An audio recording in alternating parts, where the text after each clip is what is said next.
Bien, pues buenos días a todos los que ya están conectados. Muchísimas gracias una vez más por estar con nosotros en estos temas de los webinars. En esta ocasión con un tema que ha causado, pues desde ya hace algún tiempo, pues distintos comentarios en función a los efectos que esto puede tener. Así es que sean todos bienvenidos. Gracias a mis socios que me acompañan en esta mañana para platicar sobre este tema. Iván Mena Salgado, socio de Impuestos Corporativos, Juan Carlos Morales García, socio del área de Impuestos Locales y Seguridad Social, Infonavit y demás. Gracias, queridos socios, por acompañarme en esta mañana. Contrario, es un placer, Manuel. Gracias, Juan Carlos. Más tarde también nos estará acompañando, ahorita en un rato, nuestro socio en Alianza Profesional del área de especialista en temas laborales para escuchar algún punto de vista en relación a estos efectos. Pues el tema de hoy es la reforma laboral y fiscal, así le quisimos denominar, sobre la subcontratación de personal, servicios especializados, PTU y otros. ¿Cuál es el impacto que esta reforma está ya causando y va a causar todavía más a las empresas en México, a todas las empresas que tienen personal principalmente fuera de su entidad operativa, en las famosas outsourcing, o incluso en una empresa hermana del grupo que se le conoce como insourcing, e incluso también, fíjense, aquellas empresas que no tengan nada de eso, pero que tienen a su propio personal dentro de su empresa operativa, pues como saben, el tema de la PTU es algo que en este año les puede dar pues alguna implicación, ¿no? Ya estaremos hablando un tema un poco de los plazos, porque pues esta reforma no entra en vigor el 1 de enero, sino entró el 24 de abril. En términos generales ya hablaremos de los plazos. Y bueno, pues podrán estar saliendo algunas preguntas. Por supuesto, es reciente, estamos en el mismo mes en que fue publicada y estamos también en espera de que se publiquen las reglas. Digamos que todo ha sido pues, rapidísimo, así es que hay que analizar los impactos. El contenido de nuestra charla, todo lo que es antecedente, las reformas, la publicación de este tema, déjenme poner esto acá, la publicación de esta reforma, los efectos para los trabajadores y los empleados, trabajadores y patrones, el traspaso, qué es lo que se tendrá que hacer para este traspaso a las entidades operativas, los costos que va a representar, el impacto de esa PTU que representa en muchas ocasiones un impuesto adicional para las empresas que tienen esta carga adicional. Y las conclusiones. Hablando de los antecedentes, ya todo el mundo seguramente ha escuchado muchísimo de los antecedentes, habrá algunas láminas en las que nos iremos muy rápido. Primero hablamos, la primera parte es precisamente hablar de todo lo que ya se publicó, las leyes que se publicaron. La segunda parte es una charla sobre generalidades de los impactos y qué es lo que las empresas estarán o pueden hacer. Así es que con base en la experiencia que las autoridades fiscales tuvieron en revisiones, identificaciones de operaciones de subcontratación de personal realizados por dichas autoridades, ubicaron que por allá algunos contribuyentes, algunas empresas no estaban cumpliendo cabalmente con sus obligaciones tributarias. Y más allá, no estaban otorgándoles a los trabajadores los beneficios que le correspondería de tener un esquema diferente. Se generalizó la visión del impacto ante esta figura que dijo el gobierno, oye, pues vamos y cancelemos la subcontratación de personal.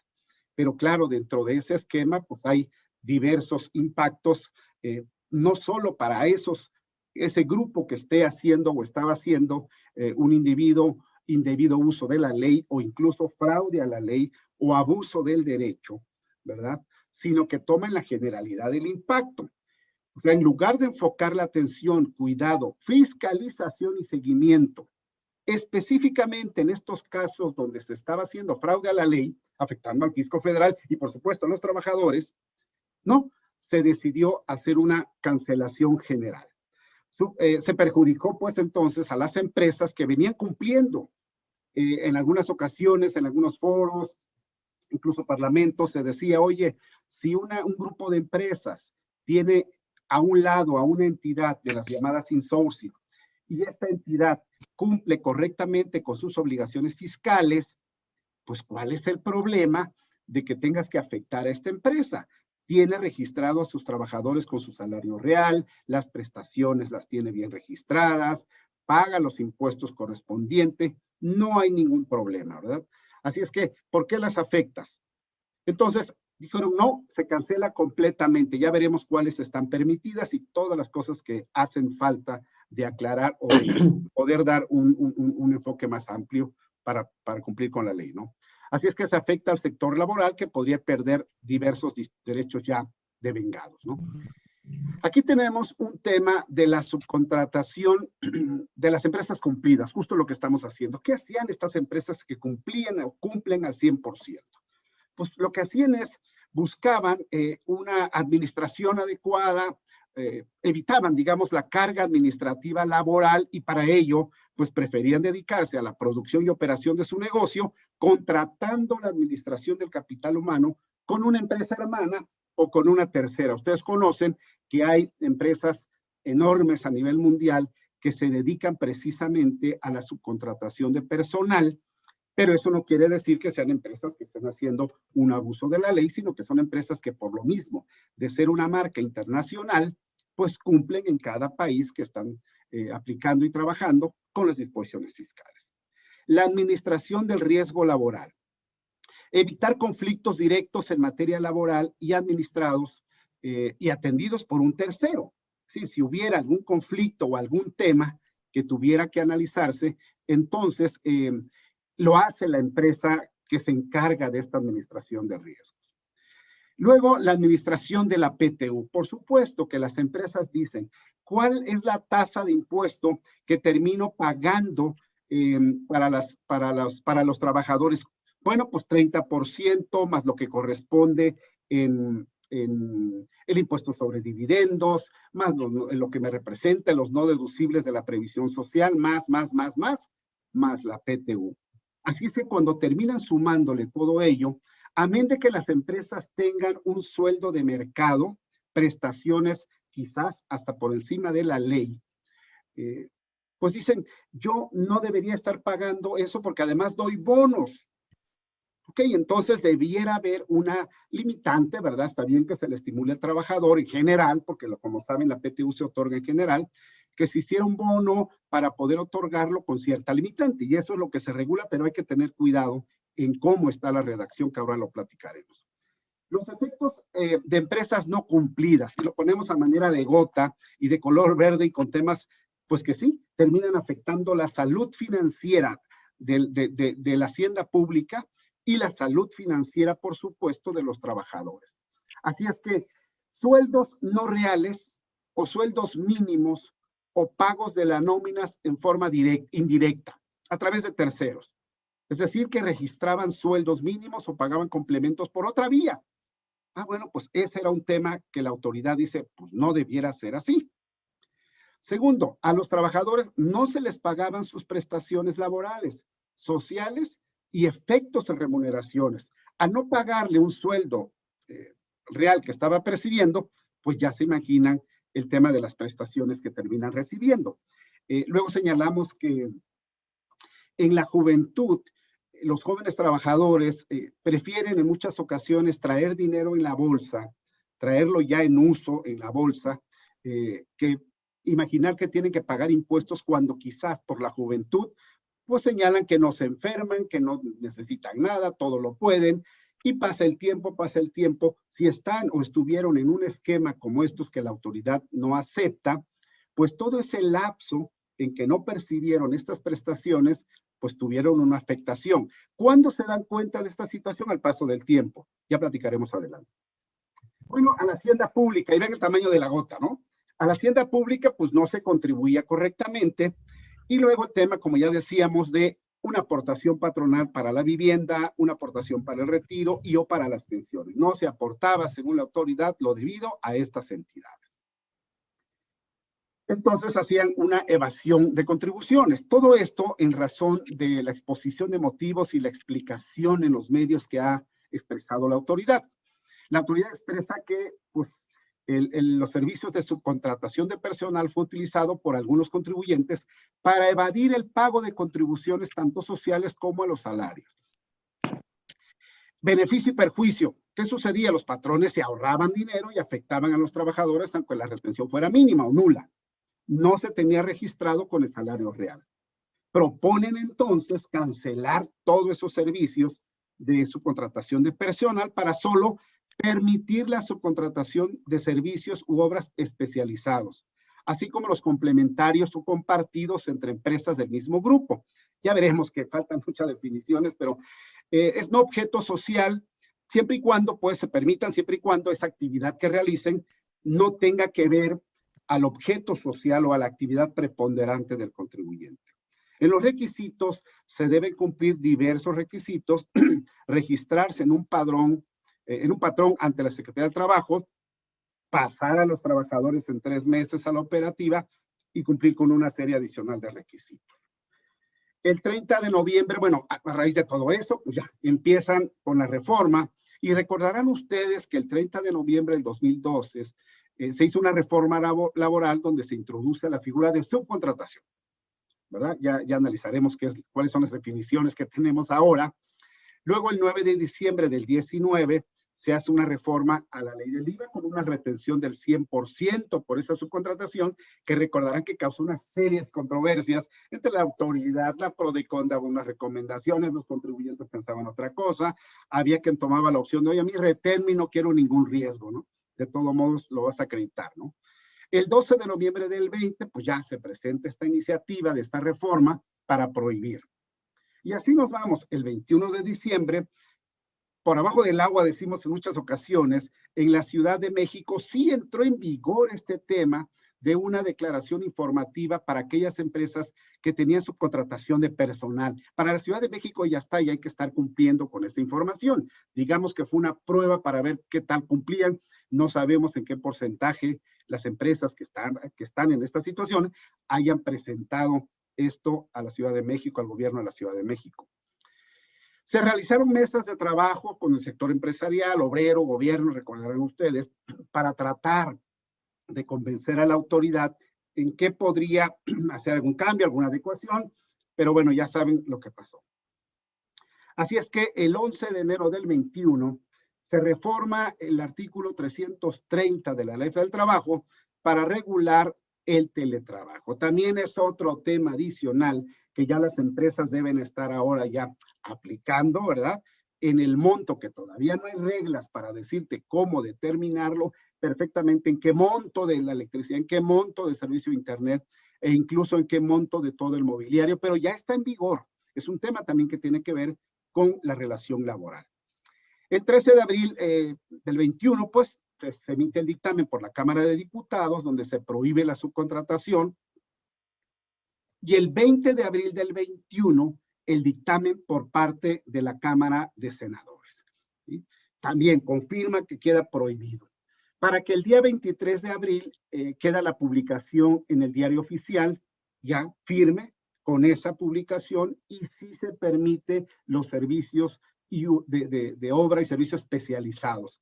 Ya veremos más adelante. Esta es la situación de la historia en los plazos. Ya vamos entonces con la primera parte. Ley Federal de Trabajo. Y empiezan el análisis, ¿no? Aquí decidimos, porque son pocos artículos, pero decidimos ir poniendo los artículos para una mejor identificación, por si algunos de los participantes decide revisar y analizar esto, pues bueno, tendrá la oportunidad de ver el artículo. Así es que la Ley Federal de Trabajo prohíbe, palabra incluso encerrada en rojo, prohíbe la subcontratación de personal. Y entiéndase qué es eso, como cuando una persona física o moral proporciona o pone a disposición trabajadores propios en beneficio de otro. Hay que identificar muy bien cuando nos encontramos ante un tema de subcontratación de personal y cuando nos encontramos ante un tema de una contratación de un servicio profesional. Eso es muy importante para poder identificar las obligaciones que vayamos a tener en función de esta reforma. Así es que quede muy claro, queda prohibido la subcontratación de personal. Artículo 13, permite, por eso es que la redacción del artículo 12 debió haber sido diferente, ¿verdad? Porque ya el 13 pareciera que contradice el 12. Se permite solo la subcontratación de servicios o ejecución de obras especializados que no formen parte. Fíjense bien, aquí la primera expresión que pone la Ley Federal del Trabajo es que no formen parte. Más adelante vamos a ver que utilizan la palabra que no estén relacionados. O sea, empezamos ya con los temas de no claridad en las leyes, ¿no? Entonces, se permite a los especializados que no formen parte del objeto social ni de la actividad económica de ese contratante, considerando también aquellos servicios u obras complementarias o compartidas. Cuando hablemos de complementarias o compartidas, tiene que ver con las insourcing, prestadas en un mismo grupo empresarial, siempre que el contratista esté registrado. Entonces, algún profesional por allá decía, oye, pues está fácil.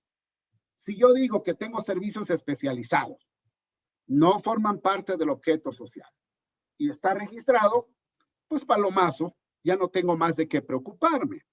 El gran tema hoy es que no, pues en lo general decíamos prohíbe, pero luego permite, pero no se define qué son servicios u obras especializados, para que entonces va a quedar a discreción de la Secretaría del Trabajo y Previsión Social, amén del análisis que previamente hubiera hecho el patrón, decir, oye, pues yo creo que sí soy especializado en esto, y en esto también, y en esto también. Habría que documentar perfectamente en los manuales y políticas por qué se considera un servicio especializado, para luego ir con la Secretaría del Trabajo, y si esta autoridad lo aprueba, amén de lo que ellos interpreten, porque no hay una definición, pues estarás en el registro público de esos contratistas. Tampoco qué significa formar parte del objeto social ni de la actividad económica preponderante. ¿Qué significa eso? Porque bueno, los ejemplos que hemos analizado, si yo me dedico a fabricar coches, pues debo tener ingenieros o trabajadores que hagan eso. Yo los capacito para que hagan coches, ¿verdad? Pero si le tengo que dar mantenimiento a cierta maquinaria, a cierto robot que ahí tengo, pues seguramente no voy a tener adentro a los especialistas en esa maquinaria, tendrán que venir los que me vendieron para que hagan ese servicio. Pero ojo, estoy contratando un servicio de mantenimiento donde yo no voy a ordenar ni voy a tener en subordinación a esos trabajadores, sino que van a estar subordinados por aquella entidad. Ajá, así es. Perfecto, entonces contraté un servicio profesional. O sea, no subcontraté personal para yo darles órdenes y decirles cómo hacer las cosas y demás. Ya veremos más adelante un poco de las características que consideramos para esta interpretación. Cita que esté registrado el contratista, no que tenga que presentar un aviso. ¿Sí? De ser aprobado su registro, entonces poder operar como contratista de sus servicios permitidos. ¿Cuáles son las complementarias? Tampoco está definido cuáles son las actividades complementarias o compartidas. Alguien diría, bueno, es que tengo el centro de servicios compartidos, ¿verdad? Del grupo. ¿Eso califica? Pues seguramente. ¿Y qué servicio te dan? Pues me dan de contabilidad, me dan de cobranza, de ventas. ¿Será especializado o no? Empiezan las dudas, ¿no? Así es que faltan reglas que le faciliten el cumplimiento a los contribuyentes y para no exponerse a la interpretación sin reglas a la fecha de la Secretaría del Trabajo. Y para eso, pues hay un plazo, ya lo veremos. Mis socios, cuando quieran participar, por favor, me dicen y vamos viendo. Bueno, estamos en artículo 12 y 13. El 14. La subcontratación permitida deberá formalizarse mediante contrato por escrito y señalando otra vez el objeto de los servicios. Pues yo creo que debería ser más bien el objeto del contrato. ¿Para qué me contrataste? ¿Verdad? Me contrataste para prestar cierto servicio. Entonces es el objeto del contrato. Y el número aproximado de trabajadores que participarán. Si el contratista no cumple con esas obligaciones que derivan de esa relación con sus trabajadores, así lo establece la ley, de la relación con sus trabajadores. ¿Qué obligaciones tributarias, laborales? Todas. Entonces, ese contratante será el responsable solidario en relación con los trabajadores utilizados y dice, pues, ¿cuáles obligaciones? Pero pensemos que son todos, laborales y fiscales. El 15. Las personas que proporcionen servicios de subcontratación, hay artículos que sí mencionan la palabra especializados y hay otros que no lo mencionan. Siempre hay que recordar aquel círculo en rojo donde decía, se prohíbe la subcontratación de personal. El artículo 15 solo señala las personas que proporcionen servicios de subcontratación. ¿Cuáles? Los especializados. Digo, asumimos que sí, pero no hay que interpretar lo que la ley no tenga. Debe ser clara la ley, ¿sí? Certidumbre a los contribuyentes. Entonces, deberán contar con un registro ante la Secretaría del Trabajo y Previsión Social. Deberá inscribirse en ese padrón. Y mismo que debe renovarse cada 3 años, debiendo estar al corriente de sus obligaciones fiscales, ¿sí? Aquí le ponemos por qué periodo o lapso. Pues cada 3 años tendrá que renovarse, pero ¿por qué periodo debería estar al corriente? Suponemos que antes, es decir, quiero darte el registro, pero voy a ver si cumples con tus obligaciones, dice la Secretaría del Trabajo. Ok, pues mira, aquí están mis declaraciones del año 20, aquí está mi anual, aquí está todo. Ah, perfecto, Palomazo. ¿O de cuándo necesita? No, yo necesito de los 5 años atrás. O sea, no hay un plazo en que te diga cómo demostrar que cumplo con mis obligaciones. Evidentemente conocemos que hay un pues de 32, el formato del SAT, donde dice que soy contribuyente cumplido, etcétera, pues me parece que con eso estaría suficiente, pero habría que esperar las reglas. La solicitud del registro público. 1, pues se hace la solicitud ante ese padrón público. Debe ser público y según la norma que va a estar publicado en una página, en un portal de internet. No dicen de quién en el portal, supongo que de la Secretaría del Trabajo. Bien, 2. Esta secretaría debe pronunciarse en 20 días siguientes a la presentación de esta solicitud. Si no se pronuncia, el contribuyente puede requerirle a la Secretaría del Trabajo para que se pronuncie.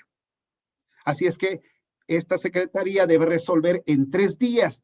Y si no lo hace, hay una positiva ficta, se considera que te han autorizado. Entonces, hay que tomar en cuenta por los plazos, ¿eh? Ahora hablaremos de cuándo entró en vigor ya ciertas disposiciones de esta reforma y otras que se van hasta el 1 de agosto y otras hasta el 22. Que tampoco dice cuándo el 22, ¿eh? Hay quien dice, pues será el 31 de diciembre del 22. Lo lógico es que fuera el 1 de enero del 22, pero bueno, las reglas no son claras, ¿no? Facultades que se le otorga a la Secretaría del Trabajo y las reglas.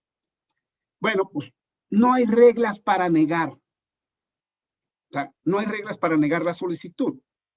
No hay ninguna disposición en la Ley Federal del Trabajo para que esta secretaría niegue esta solicitud. Sin embargo, sí hay una disposición que señala, una vez otorgado el registro, o sea, ya pasé todo el esquema, dice, una vez otorgado el registro, la Secretaría del Trabajo negará o cancelará en cualquier tiempo ese registro si soy un ente incumplido.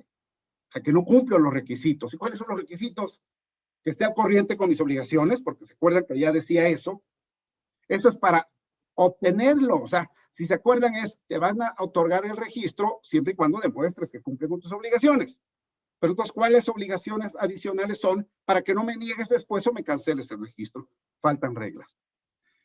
Ya con el registro válido, ese registro público de contratista de servicios u obras especializadas deberá ser público y disponible en un portal de internet. Y ahí le ponemos cuál porque no señala cuál. Esta secretaría expedirá reglas en general para ese registro y se expedirán para el registro en 90 días después de entrada en vigor. Recuerden, ¿no? Tenemos 90 días para que expidan esas reglas.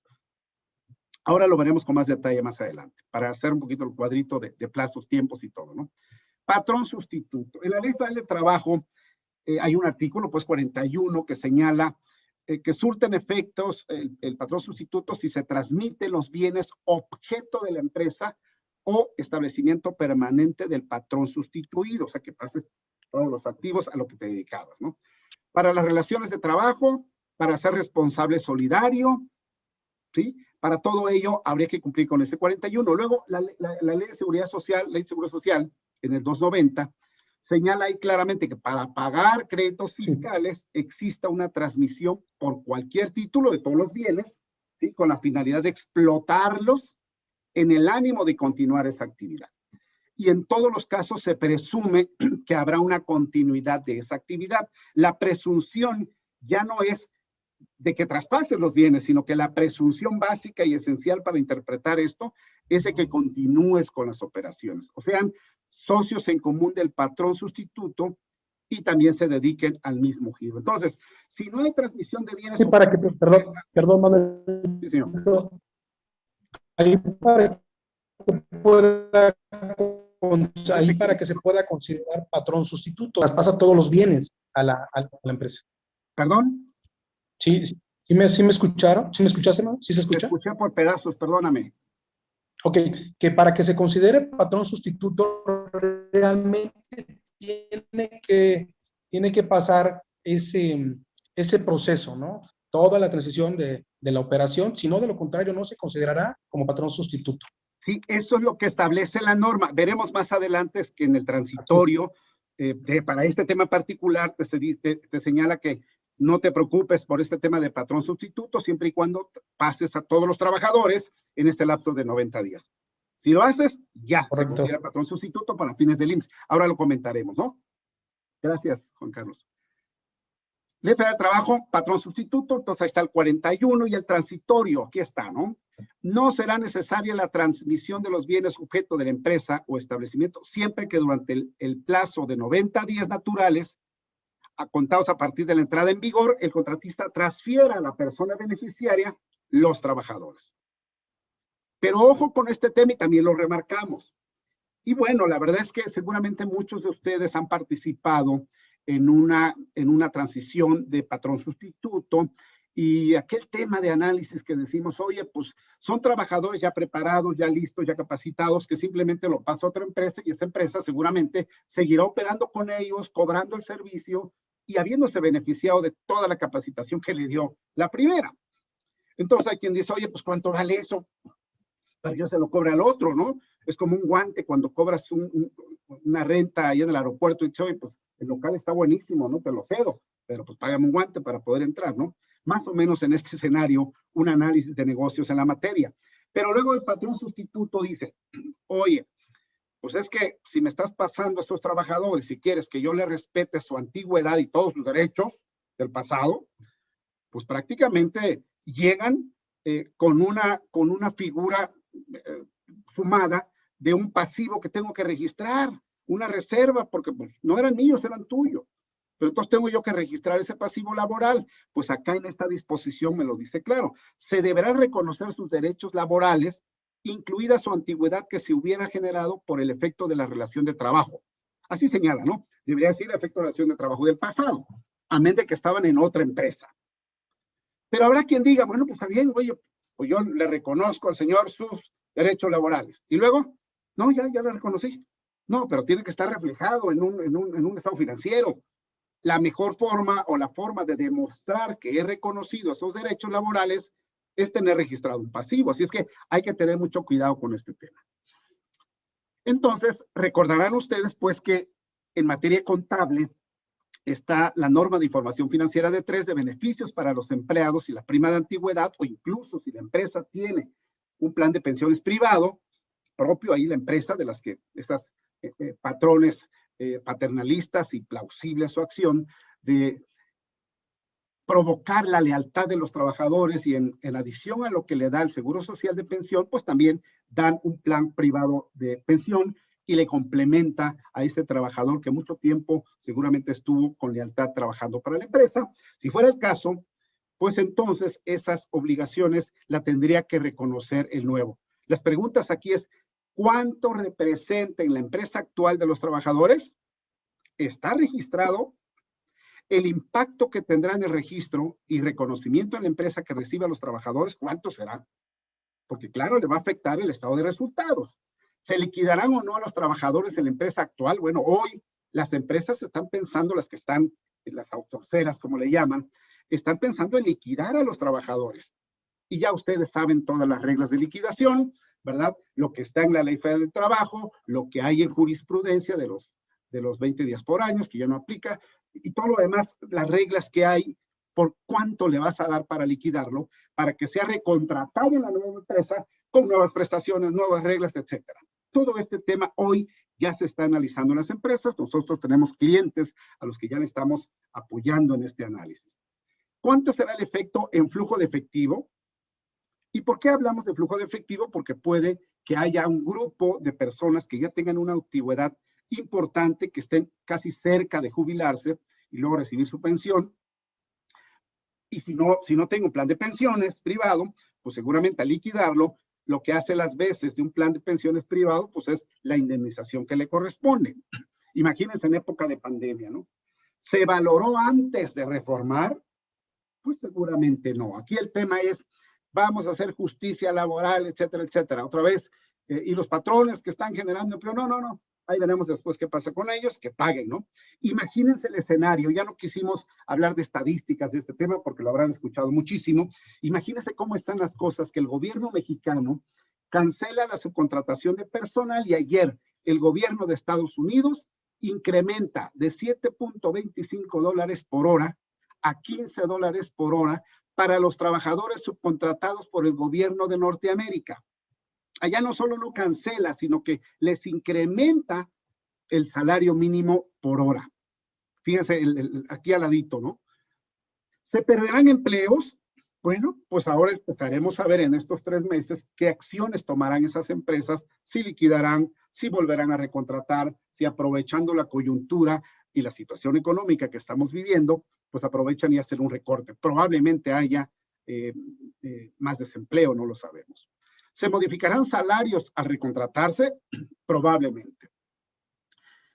Ese artículo 127 que tiene que ver con la PTU es lo que estuvo en discusión por buscar una limitante. Así es que le ponen un límite máximo de 3 meses del salario.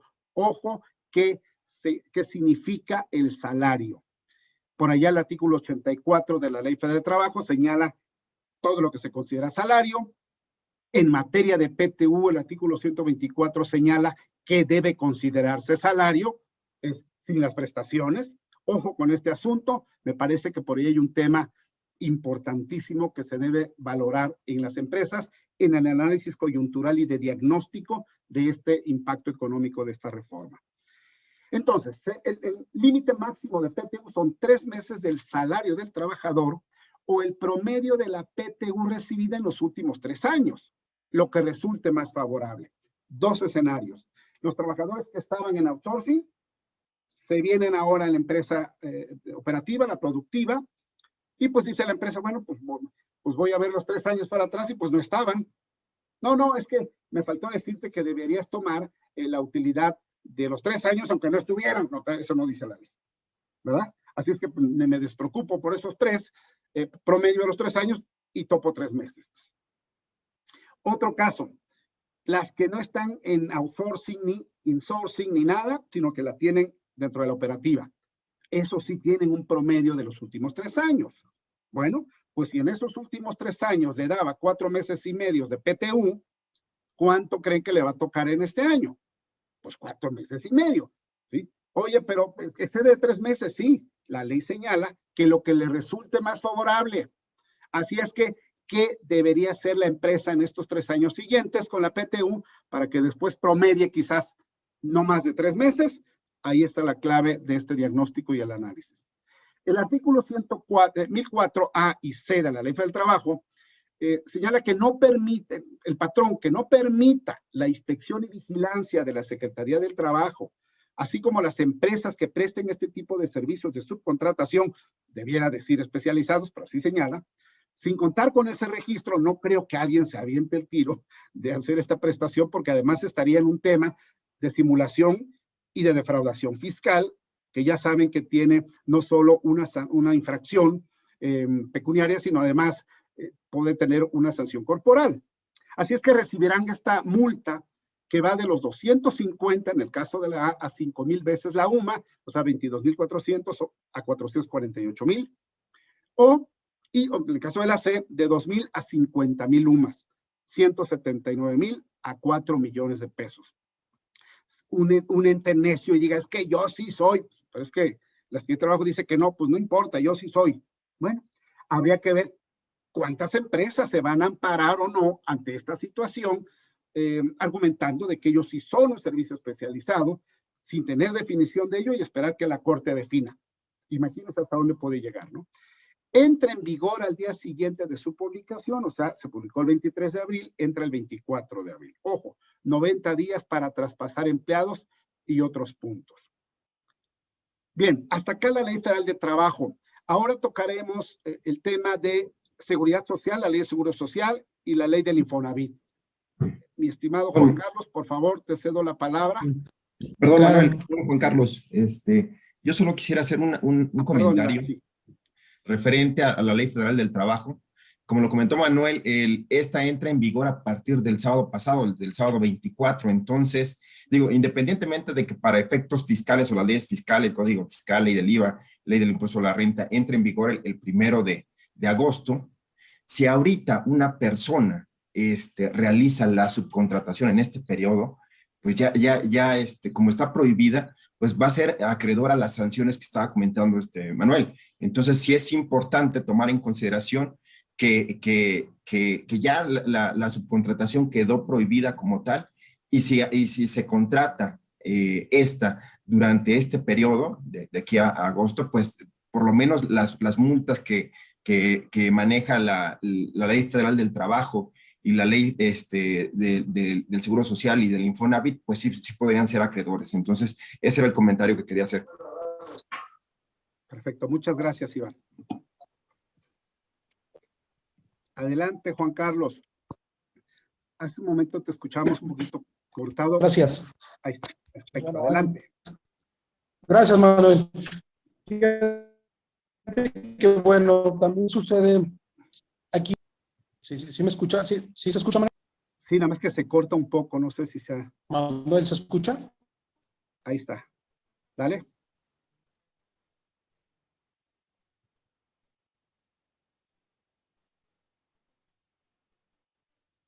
No sé si sea tu conexión a internet, Juan Carlos.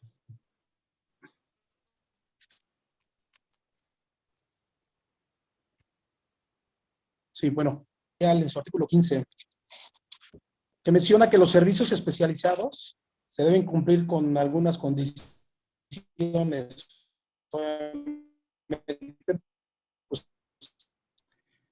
Fíjate que se corta, Juan Carlos. Si quieres, revisa. Juan Carlos, si quieres, revisa tu micrófono mientras voy avanzando.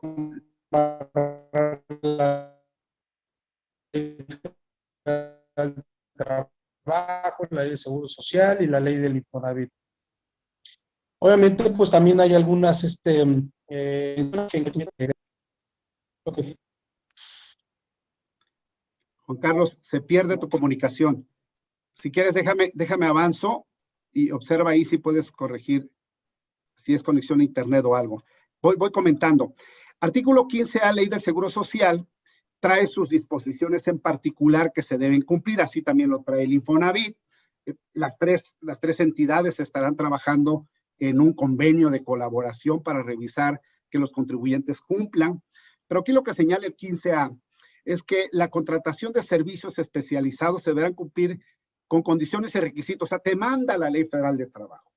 Pero si incumples, pues señala que serán responsables los contratantes.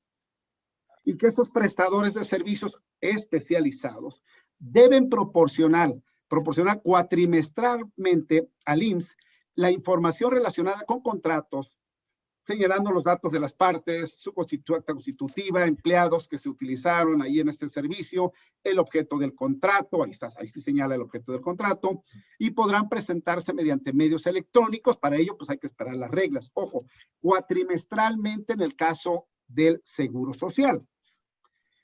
El IMSS y la Secretaría del Trabajo deberán celebrar convenios de colaboración para el intercambio de información y la realización de acciones para verificar de forma conjunta en su respectivo ámbito de competencia que esté cumpliendo debidamente el contribuyente.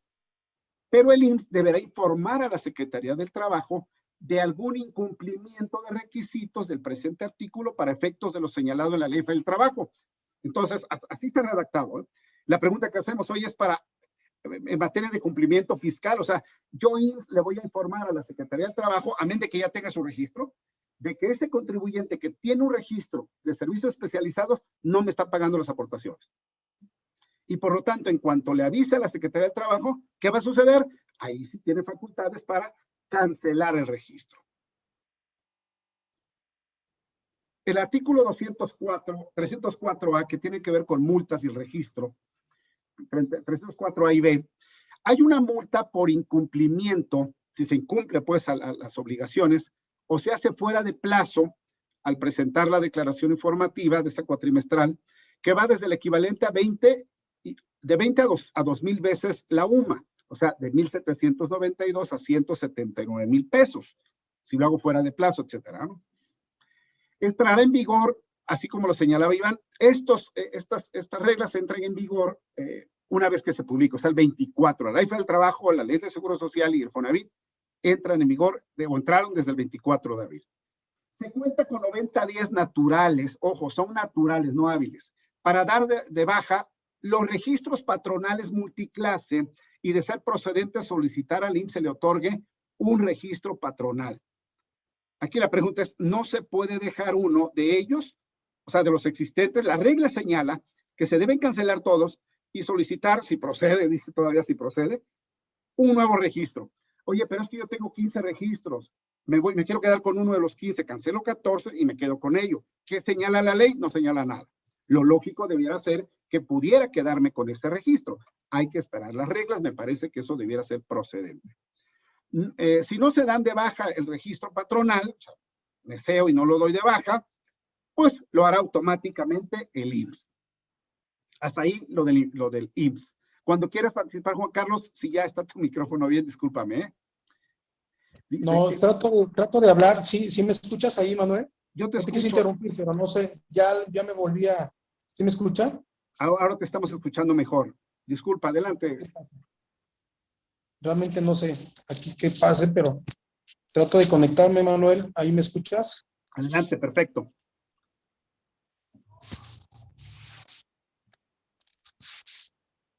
Dale, Juan Carlos. O si apagas la cámara, en ocasiones es mejor. Ah, sí, es cierto, ¿no? Bueno, en lo que avanza. En la sustitución patronal, en el Infonavit, igual, ¿no? Ojo aquí con la sustitución patronal. El patrón sustituido será responsable solidario con el sustituto por las obligaciones nacidas antes de la sustitución hasta por 3 meses. Anteriormente eran por 2 años, ahora son por 3 meses. En el caso del IMSS me parece que son 6 meses, aquí 3 meses, ¿no?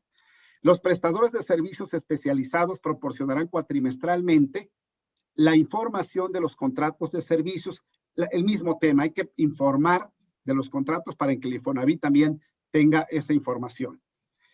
También existe el tema de firmar un convenio de colaboración para intercambiar y realizar verificaciones de cumplimiento. Igual entró en vigor el 24. Luego hablamos del Código Fiscal de la Federación. Iván, si quieres apoyarme en esto y vamos dándolo a la limón. Por Claro que sí, favor. Manuel, muchas gracias. Sí, igual nada más comentar rápidamente para el caso del Seguro Social y del Infonavit, solo para el caso de los servicios u obras especializadas y todo lo que tiene que ver con servicios complementarios o compartidos a grupos empresariales, primero van a salir las reglas que emita la Secretaría. Posteriormente va a haber un plazo para que se cumplan todos estos requisitos que acaba de comentar Manuel, ¿no?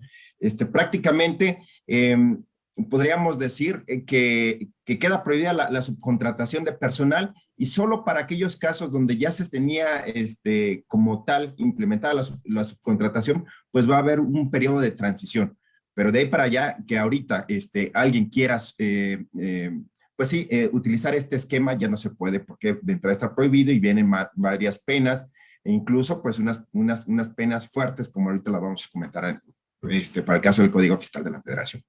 Pero bueno, para el caso del Código Fiscal de la Federación, de manera muy clara se asienta de que no se le van a dar efectos fiscales de deducción o acreditamiento a la subcontratación de personal. Y toda esta definición pues va relacionada con aquella que se comentó hace un rato en la Ley Federal del Trabajo y bueno, y prácticamente tiene que ver con las actividades, o sea, que no tenga que ver con las actividades o preponderantes del contratante o el objeto social del contratante. También viene algo muy importante que dice que tampoco se le va a dar efectos fiscales cuando se transmitan o se traspasen los empleados de una empresa hacia otra y luego esta otra como tal le vuelva a proporcionar los empleados a la que originalmente pues tenía los empleados.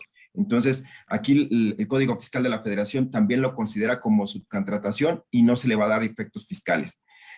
Otro de los puntos también que es importante comentar es que cuando se provea o se ponga a disposición empleados y estos abarquen las actividades preponderantes del contratante, pues bueno, también se va a considerar como subcontratación, como de la subcontratación que queda prohibida. ¿Podríamos continuar, por favor? ¿Quieres el Aquí decíamos el tema de la palabra, aquí señala el Código Fiscal para actividades relacionadas. Por allá decía que forme parte de, y acá señala para actividades relacionadas, ¿verdad? Y luego abajo señala, se provea y ponga a disposición empleados y abarquen las actividades preponderantes. Son las palabras que ahí están en duda, pero bueno, esperemos que la regla nos aclare. Perfecto.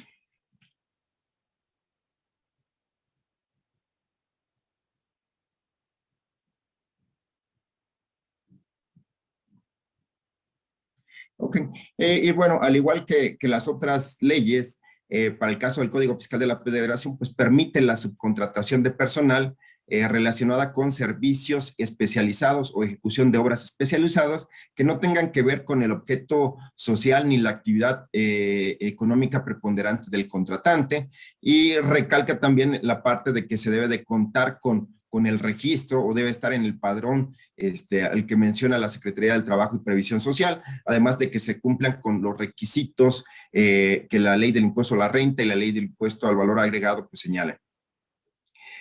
Para el caso de los servicios u obras complementarias o compartidas entre empresas de un mismo grupo empresarial, estos se les van a dar la característica o se pueden considerar como un servicio especializado, y de igual forma van a quedar, van a ser permitidos siempre y cuando no formen parte del objeto social ni de la actividad económica del preponderante del contratante. Aquí es algo otro de los conceptos importantes o otro de los conceptos nuevos que acaba de salir con esta reforma es la parte de grupo empresarial. Este grupo empresarial, la definición la vamos a poder encontrar en la ley del mercado de valores, donde a grosso modo lo que quiere decir es que un grupo empresarial es aquel donde existe una inversión directa o indirecta y siempre y cuando exista una holding. Entonces, pues es importante también que tomemos en consideración todo este tipo de conceptos y sus definiciones para efectos de ver las alternativas que los contribuyentes tienen para cumplir con estas nuevas disposiciones. Por favor. Otra de las cosas, como ustedes conocen, pues en el Código Fiscal de la Federación, en el artículo 26, vienen todos los supuestos donde existe responsabilidad solidaria. Y bueno, aquí el Código Fiscal de la Federación no se quiso quedar atrás. También comenta que va a existir responsabilidad solidaria del contratante por aquellos trabajadores que corresponden al contratista en los términos de la Ley Federal del Trabajo y del Código Fiscal de la Federación. Una de las cosas graves que se vea en la parte del Código Fiscal de la Federación es que se considera como defraudación fiscal calificada, ¿sí? a aquellos contribuyentes que utilicen esquemas simulados de servicios especializados. O sea, por eso lo comentaba hace un rato Manuel, es muy importante que se analice este tema a detalle, porque si la autoridad considera que existe una simulación, pues la pena pues puede ser pues muy importante, ¿no? Y otra de las cosas también que la asimilan como a defraudación fiscal calificada, pues es cuando se realice la subcontratación de personal. Es decir, que se puede dar el caso de algún contribuyente que por ignorancia pues decida subcontratar, no se dé cuenta de ciertas, de estas prohibiciones, y bueno, al final pues, puede tener un perjuicio muy importante, ¿no? Por eso sí es importante tomar en consideración antes de contratar cualquier servicio, si estos se consideran como un servicio o existe una subcontratación de personal. Y bueno, para el contratista que no proporciona aquella información relacionada con el registro ante la Secretaría del Trabajo y Previsión Social y que no proporciona la documentación que señala la ley del impuesto sobre la renta y la ley del IVA, pues puede tener una multa que va desde los 150,000 pesos hasta los 300,000 pesos. Ahora, en la entrada en vigor de todas estas normas referentes al Código Fiscal de la Federación es a partir del 1 de agosto del 2021. Para el caso de la ley del impuesto a la renta, dentro del artículo 27, donde vienen los requisitos para las deducciones autorizadas, pues se contempla que el contratante deberá verificar y en algunos casos obtener del contratista lo siguiente. Una, el registro ante la Secretaría del Trabajo y Previsión Social, también contar con todo lo referente a los FDIs de nóminas, ¿sí? Al pago del impuesto sobre la renta por sueldos y salarios del contratista, y también todo lo que tiene que ver con las cuotas obrero-patronales del IMSS e Infonavit. Esto de alguna manera la autoridad pues ya lo ha venido implementando desde el 2017, como se comentó en los antecedentes, donde incluso hubo un famoso aplicativo, donde tenían que ingresar tanto el contratista como el contratante para efectos de cumplir con estas disposiciones. Y bueno, siguen estas normas y bueno, las penas por no cumplirlas pues pueden ser muy importantes. Ahora, por lo que respecta al artículo 28, señala tajantemente que no serán deducibles la subcontratación de personal que tenga que ver con lo dispuesto en la Ley Federal del Trabajo, donde menciona que está prohibida la subcontratación de personal, que tenga que ver con la actividad preponderante del contratante o con su objeto social. Sí, así como los dos supuestos que se comentaron ahorita en el Código Fiscal de la Federación, que es cuando yo traspasé mis empleados a una empresa y después esa empresa me está prestando servicios de subcontratación. Entonces, también eso es otra de las cosas por las cuales la ley del impuesto sobre la renta se reformó y se considera como no deducible. Y el último supuesto es aquel donde me prestan pues el 100% se podría decir bueno, los trabajadores que están prestando servicios cumplen con la actividad casi en un 100% del contratante. Y bueno, esta ley entra en vigor a partir del 1 de agosto del 21. Para el caso de la ley del IVA, la parte de la retención del 6%, muy cuestionada y muy controversial, va a quedar derogada, ¿sí? Se ponen o se insertan ciertos requisitos para el caso del acreditamiento, y aquí prácticamente tienen que cumplir con los requisitos de renta, y también se tendrá que solicitar al contratista aquella declaración del impuesto sobre la renta correspondiente al periodo. Esta ley sí señala que toda esta documentación se debe de obtener a más tardar el último día del mes siguiente a aquel en el que se realizaron las operaciones. De lo contrario, pues se va a tener que presentar una declaración complementaria de IVA, dándole marcha atrás a los efectos de esta subcontratación especializada. ¿Vale? Y al igual que el código, la ley de renta entra en vigor a partir del 1 de agosto del 2021.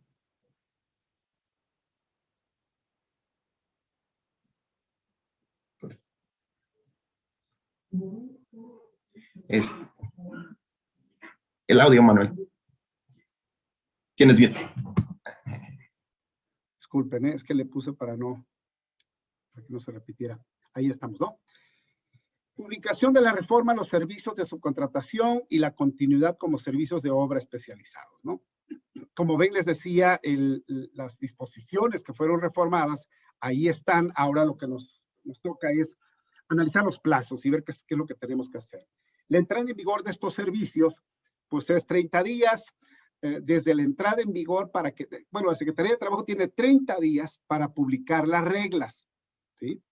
Y luego de ahí tiene 90 días desde la publicación de esas reglas para que las contribuyentes puedan obtener el registro como persona física o moral para que pueda prestar servicios especializados. Así que llevamos acá 3 meses, 4 meses en los que esto debería quedar ya todo en orden, una vez conociendo las reglas que andan corriendo, por supuesto, para tener esas reglas en esos 30 días y luego ya poder registrar a los que consideren que tienen servicios especializados.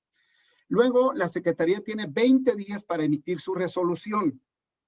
Una vez que ya se presentó la solicitud para emitir esa resolución, ya decíamos que el contribuyente puede provocar a que se emita la resolución si no se emiten esos 20 días y cuenta con 3 días para hacerlo una vez que solicita el contribuyente. Transcurrido el plazo, pues se tendrá por efectuado el registro, será una positiva ficta, ¿verdad? En caso de que la Secretaría de Trabajo no reaccione. No sabemos qué vaya a pasar, pero imagínense ustedes que tuvieran ustedes como empresa que pasar por esta situación y tener una positiva ficta. Y que la Secretaría del Trabajo, el IMSS, el Infonavit digan, bueno, pues fue automática su aprobación, pues ahora vamos a ver si cumple o no cumple y vamos a revisar. Y el día que identifiquemos y digamos que no cumple, pues además de las multas, seguramente vendrán otras penalizaciones, la no deducción, etcétera.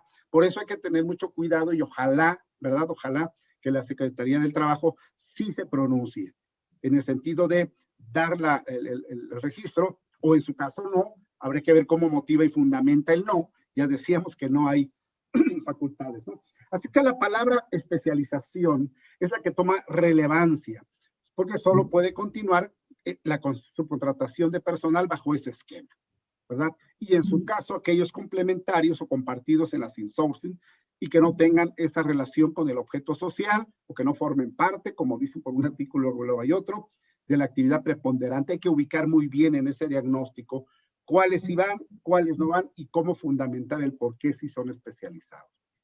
Perdón, Manuel. Sí, señor.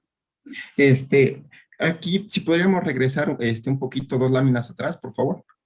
Se nos estaba pasando comentar unas cosas que habíamos analizado referente a los plazos, ¿sí?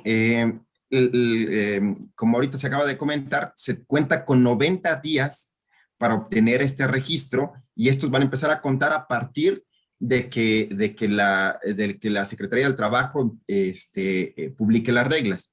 Ahora, sí es importante tomar en consideración y leer a detalle las reglas porque no menciona en ninguna parte de lo que ahorita hay, de las reformas que ahorita hay, que ese plazo de los 90 días se van a suspender por motivo de que la Secretaría tiene o cuenta con 20 días más otros 3, por así decirlo, 23 días para dar una respuesta. Entonces, sí es importante que los contribuyentes tomen en consideración que sí son 90 días, pero a la fecha no existe algo que diga, oye, ese plazo se suspende derivado de esos 20 días que tiene la autoridad o de esos 3 días adicionales también que tienen para requerir la solicitud.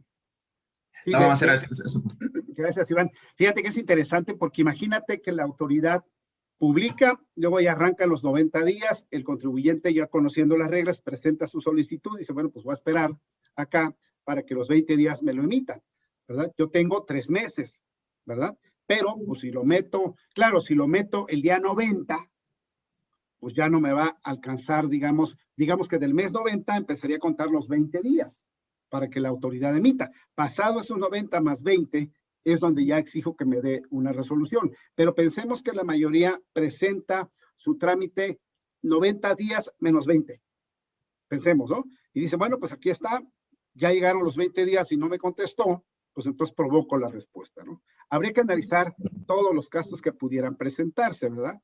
Porque seguramente las empresas en este momento ya están evaluando y analizando si son o no especializados. Muchas gracias, Iván. Subcontratación personal o prestación. Por ejemplo, ¿qué características podría tener una subcontratación de personal versus servicios profesionales. Bueno, pues la contratación de personal, características, entre otros, se contrata al personal, se trabaja a la necesidad del contratante, lo instruye y supervisa el contratante, está sujeto al horario del contratante, el contratista solo pone a disposición el personal al contratante y le paga. Y paga sus impuestos, evidentemente. El contratista cumple con sus obligaciones laborales y fiscales. Versus una prestación de servicio. Se contrata un servicio, el contratista realiza el trabajo con su personal, el contratante no sabe quiénes son ni cómo, pero sabe que contrató un servicio. El personal está subordinado al contratista, que es su patrón. Puede ser especializado. Por ejemplo, auditoría, servicios legales, servicios de impuestos, otros servicios, ¿no? El personal nunca se subordina ni es supervisado por el contratante. No es su contratación de personal, es un servicio profesional, por eso hay que tener clara la identificación. ¿Qué efectos podría tener antes y después? El antes. Los que cuentan con una especialización para un servicio, para una obra, es probable que sigan laborando igual en la misma empresa. Desde hoy ya saben que son servicios especializados. Dependiendo de su esquema o paquete de prestaciones, tendrán o no algún efecto. Por el tema de PTU y demás, ¿verdad? Si están registrados con todas sus percepciones ante las autoridades, o sea, al 100%, pues no debieran tener problema. Si no están así, deberían hacer las cuentas por su nuevo régimen y efectos económicos. Si son trabajadores en servicios generalizados, pues deben evaluar los posibles efectos. Quizás gran parte de esos trabajadores generalizados, pues se van a incorporar a la operativa. Ya salió la reforma, ¿qué sucede? Otra vez, los que tienen especializados servicios, pues debieran seguir igual, sin ningún problema. Solo hay que lograr el registro público por la Secretaría del Trabajo. Si tenía un salario real en sus registros ante las autoridades, tampoco tendrá problema y el impacto económico pues seguirá siendo igual o quizás haya un reacomodo en el paquete de prestaciones. Servicios generalizados es probable que se hayan movido a otro patrón sustituto por esta situación. En su caso, los patrones determinarán y asumirán los efectos de cada trabajador del pasado y evaluarán el impacto en las retenciones a la entrada en vigor y otros impactos adicionales. Antes, muchos empleos operando así en México, incluso en grupos de empresas con sus insourcing, no sabían que esto venía. Si existen esas empresas con malas prácticas, no contribuyeron debidamente y los trabajadores percibían más recursos. Claro, ya decíamos, oye, trabajador, no te voy a retener pues más de IMSS, más de Infonavit, te lo voy a dar en efectivo. Perfecto, venga para acá. Pero nunca se le dijo a los trabajadores, oye, pues te recomiendo que ahorres ahí. O sea, mira, aquí está integrado. Esto es lo que yo te debería de retener de Infonavit. Por favor, ahórralo para que cuando compres una casa, cuando ya tengas más de 40, 50, 30, por el objetivo que se haya puesto cada quien, ¿no? Esta parte era de la Afore, pero pues también ahórralo, ¿no? O esta parte era del ISR, ahórralo. No se le dijo. Cuando pasa el tiempo y el trabajador expresa y quiere comprar una casa, observa que tiene muy poco en la Afore, que tiene muy poco en Infonavit, y entonces voltea a ver al trabajador y se le olvida que llegó a un acuerdo de que iba a recibir más seguramente, ¿no? Por esas figuras en las que estaba el patrón. Hoy están evaluando en las empresas y trabajadores involucrados la continuidad, la pérdida de empleos y los efectos económicos en miles de trabajadores. Se observó no seguimiento preciso a las malas prácticas y hoy todos los servicios de su contratación están evaluando qué hacer y los efectos económicos. Es decir, la famosa pagan justos por pecadores, ¿no? Después es probable una pérdida de empleos que pueda fomentar la informalidad y otros efectos sociales. Si hubiera continuidad aún con las nuevas reglas, habría posibles impactos en lo económico a los trabajadores involucrados al percibir menos ingresos por las retenciones. Las empresas harán una revaloración de su paquete de compensaciones y prestaciones laborales. El impacto en la sociedad se verá reflejado a la baja quizás, a menos que haya una autorización amplia para los servicios y obras especializadas. La pregunta es si la Secretaría del Trabajo tendrá a discreción el análisis y la autorización. Si se pierden empleos, se pierde recaudación también. Así es que esperemos pues, que esto no suceda en México. ¿Qué sucede con estos trabajadores involucrados en aquellos esquemas raros, digamos, por ponerle un adjetivo? Existen empresas que tienen en su propio grupo empresas en las que administran exclusivamente a sus propios trabajadores. Esto es a los que tienen que ver con las insourcing, ¿no? debieran seguir operando con reglas específicas para probar que tienen a sus trabajadores registrados con los sueldos reales y que cumplen obligaciones. Si bien las nuevas reglas pueden generar recaudación sobre el pasado, hacia el futuro es probable que disminuyan si se pierden empleos. Todas las empresas deben y seguro han invertido en capacitación laboral que convierte a los trabajadores en especialistas en lo que hacen. ¿Cuánto vale eso? Es cuánto vale al traspasártelo versus que no te cobro y acepta los pasivos laborales y regístralos. ¿Cuánto equivale? Las entidades que agrupan a patrones debieran expresarse para buscar que las empresas que probaran su debido cumplimiento a sus obligaciones pudieran seguir operando. Habría que esperar posibles reglas. Otros posibles efectos para la prohibición de la subcontratación es que desincentiva la inversión. La mano de obra podría encarecerse más carga social a patrones. Una posible reestructura del paquete de compensaciones también, posible esquema de compensación flexible, podría incentivar a la informalidad. El no apoyo en estos tiempos para salir adelante o reiniciar a las empresas también, pues no le da cabida a una reforma donde seguramente pues tenga que estar ya cuantificando el monto a pagar en PTU en esta corrida financiera que tengo que hacer. Las empresas dedicadas a la prestación de servicios de personal en peligro de desaparecer, en su mayoría, o reinventarse con nuevas reglas, es viable. Me parece y nos parece como firma que la reinvención de esas empresas es viable, analizando cada tema en particular. No se fomenta el crecimiento en el empleo, conjuntamente con otras reglas que afectan no solo al trabajador, sino también a las empresas. Hablando del traspaso de los trabajadores a las empresas operativas, hay cargas laborales y otras demás. Fíjense ustedes, número 1. Primero, ¿liquidarán o no a los empleados las que tienen hoy en la empresa de outsourcing? ¿Se liquidará? ¿Cuánto representa? ¿Tiene flujo la empresa para pagarlo? Pues sí, lo va a pagar la outsourcera, pero se va a voltear y se lo va a cobrar a la operativa. ¿Hay recursos para una liquidación de este tamaño? 2. En liquidaciones posteriores, ¿el empleado podría reclamar antigüedad desde que era empleado en el outsourcing?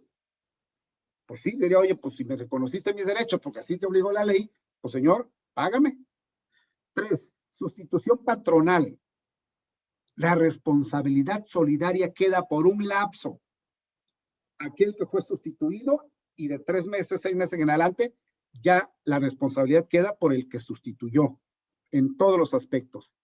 4. Igualar paquete de compensación de prestaciones, salarios y beneficios. Imagínense que tengan outsourcing en 3 empresas outsourceras. Allá con ciertas prestaciones, acá con otras, pero ahora lo tienes que traer. ¿Cómo le tendrás que hacer para ecualizar las prestaciones, para cumplir con la regla de universalidad y generalidad? La carga administrativa y financiera que esto va a representar. La PTU determinada no cobrada en periodos anteriores por la limitante, ¿se sumaría la PTU a repartir? Por la ley debiera ser que sí. Habría que ver ahora, pues, se va a distribuir a nuevos trabajadores seguramente. El cálculo de la limitante de la PTU de 3 meses del salario del trabajador, el promedio, hay que analizarlo desde ahorita, con el promedio de años anteriores. Probablemente, a raíz de todo esto, hayan fusiones, escisiones o liquidaciones, probablemente haya cambio de objeto social, etcétera, etcétera. Hay que valorar los efectos fiscales y legales. En las empresas operativas, conforme al artículo 7º transitorio, se considera sustitución patronal a la migración de los trabajadores que se lleve a cabo dentro de los 90 días naturales y que además se reconozcan esos derechos que ya platicamos. La empresa que absorba, pues deberá autoclasificarse, debiendo conservar la prima con la que venía cotizando. Recuerdan ustedes que en la reforma a esta ley de seguridad social señala que si tenías multiclases, ahora tendrás una sola. Entonces, esa empresa que absorba tendrá que autoclasificarse debiendo conservar la prima con la que venía cotizando la empresa que fue absorbida. Imagínense ustedes, ¿no? Hoy no tengo trabajadores, mañana ya voy a tener, ¿bajo qué prima estaban allá? Porque esa la tengo que seguir aplicando acá. Pero si se trata de una empresa que absorba a los trabajadores de otra u otras empresas, 3, 4 outsourceras con la misma o distintas clases, deberá ajustar su clasificación a las nuevas actividades que llevará a cabo y se determinará un procedimiento para la prima. ¿Qué es lo que señala la norma? Te dice, a ver, maestro, Lo que vas a hacer, vamos a pensar que tienes 5 outsourceras. Así que vas a tomar el salario diario integrado de cada una, lo vas a multiplicar por tu factor de riesgo, tu prima de riesgo de trabajo, y luego así 1, la 2, la 3, la 4. Luego sumas lo que te dé de las 5. Y luego divides ese total sumado entre el salario total sumado de las 5 y ese porcentaje que te dé, ese va a ser tu prima ajustada de riesgo de trabajo. Imagínense este cálculo, lo que puede representar en las empresas, pero hay que hacerlo, hay que analizarlo, ¿verdad? Amén de que allá en la ley señala que tienes que cancelar todas y sacar una nueva si fuera el caso, en aquellas que tengan multiprima, ¿no? Entonces, todo esto es muy importante valorarlo desde ahorita para analizar el impacto que le va a dar a la empresa. Por allá también la ley señala que en caso de que esté complicado, pues cotizarás con la clase media. Todo esto hay que valorarlo y hay que analizarlo. El costo administrativo, eficiencia en la PTU y beneficios mutuos. ¿Qué trabajo hay que realizar? O bueno, por lo menos nosotros con nuestros clientes es lo que estamos analizando. Primero, hay que identificar si en ese outsourcing o insourcing puede caber servicios especializados. Ya analizamos hace un rato algunas características con la cual fundamentar y motivar alguna decisión que las empresas pudieran tomar.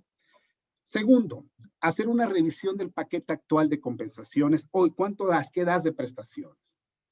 3, tener un plan flexible, un nuevo paquete de compensación, analizar las alternativas que la propia ley te permita. O sea, no es inventar cosas que no califiquen. O sea, cuáles sí califican para que pueda estar dentro de ese rango de la ley, ¿verdad? Dentro de la ley. 4, buscar la eficiencia de la PTU. ¿Qué análisis se puede hacer? Una valoración, un diagnóstico con lo que has venido determinando en años anteriores, aunque no te hubieras empleado, pero sí lo determinabas, ¿verdad? Y eficientar el pago. El efecto de la limitante a los 3 meses o promedio es qué operaciones extraordinarias u ordinarias pudiera realizar la empresa operativa hoy que le pudiera dar una optimización en la PTU donde tanto la empresa como el trabajador se beneficien. Hay empresas que dicen, oye, puedo dar un bono de productividad que quizás no sea el 10%, sea el 7, el 8, el 6, el 4, el 3, pero identificado a quién se lo doy y generar un manual de productividad para que entonces se identifique quiénes se lo llevan y haya más productividad y por supuesto rentabilidad en las empresas. ¿Sí? ¿No está prohibido? Bueno, pues ayúdame a armar esto para ver cómo poder establecerlo, ¿no? La empresa requiere entonces analizar los efectos económicos y fiscales que actualmente tienen con la subcontratación, va a evaluar cuál es el costo o ahorro en PTU, IVA, porque ya no va a tener IVA, contribuciones ahorradas ambos, trabajador y patrón, la comisión que pagaba, la contingencia o el riesgo que tuviese, el costo financiero que eso representaba.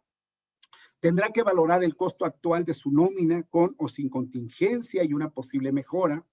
Verificar lo que paga si es subcontratación de personal, ojo, que me pongan a mi disposición personal, o realmente estoy contratando servicios profesionales e independientes.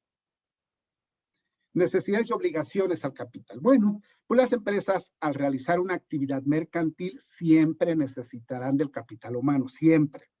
Por más de que tenga computadoras, robots y demás, siempre va a ocupar al personal.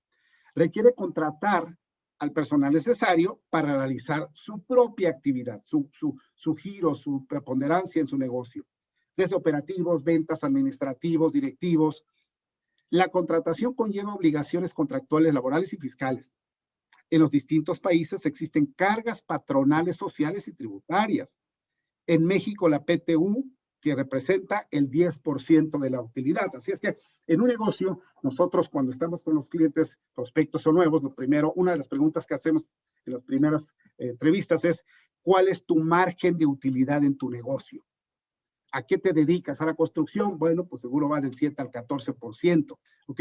Que le trabajas, le haces, etcétera, inviertes para lograr ese porcentaje. Si es más, maravilloso, ¿no? Pero ojo, acuérdate que tienes un accionista que no se presenta en los consejos ni en las asambleas de accionistas, aunque yo en plan de bromas y a mis clientes con los cuales me llevo muy bien, a veces les digo, oye, si va a haber una asamblea de accionistas hoy, deja una silla vacía, por favor, haz de cuenta que ahí está el SAT sentado, ¿sí? Y si puedes también deja otro, porque haz de cuenta que ahí está el representante de los trabajadores sentados. ¿Y luego para qué? Pues es que al SAT le das un 37 o casi más de 50%, y al trabajador le das un 10%. Y todo lo demás accionistas, y para nosotros, pues me dijiste que eras un 7, un 14, ¿a qué te dedicas?